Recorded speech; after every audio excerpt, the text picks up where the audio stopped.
This is Norway's fourth biggest city, Stavanger. It's an oil town at heart. Black gold provides thousands of jobs in this part of the country and is the motor behind Norway's extraordinary wealth. The town even has its own flashy oil museum, which pays homage to the industry. But unlike some fellow producer countries, Norway doesn't flaunt its oil riches. It's a saver, not a spender. Oil is not renewable, and therefore it will end one day. And of course, if all the money coming from oil and gas was also taken into the budget, the running budget, we would have had a very dangerous economy in Norway today. One of the main things about this is that there's always been a unanimity about the oil and gas policy in Norway. We shouldn't spend the money. Instead, the country's begun preparing for the day when there's no more oil left in Norway, and that's expected in about 40 years' time. The Norwegian oil companies are looking for alternatives to switch to when that day comes. And this island of Utsira, between the North Sea and the Norwegian mainland, may provide a glimpse of what future energy supplies will look like.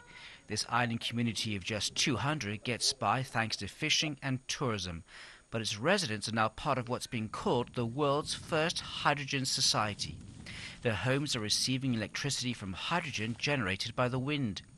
Norway's biggest oil company, Statoil, has installed a couple of wind turbines on the island.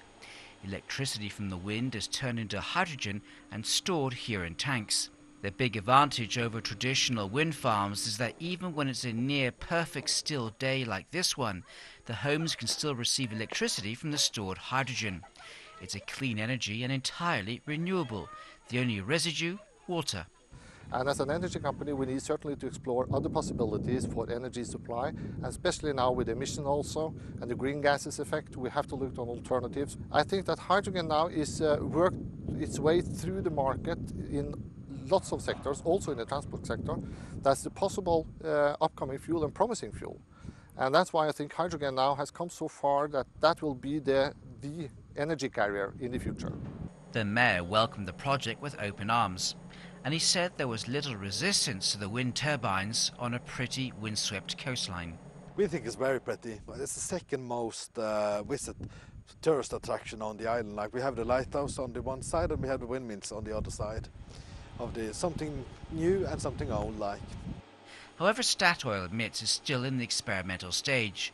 The fuel cells and storage tanks still take up too much space. The cost far outweighs the financial returns, but this model could be exported elsewhere around the globe. Electricity prices are actually very low in Norway, and this island can get all its supplies from the mainland. But if this project works and becomes cost-effective, there's no reason why other isolated communities around the world couldn't switch to hydrogen to get by. Other oil companies are looking at ways of powering their oil platforms in the North Sea with rotating giant windmills floating hundreds of kilometers offshore. Underwater cables connecting the windmills to the platforms would generate their energy needs.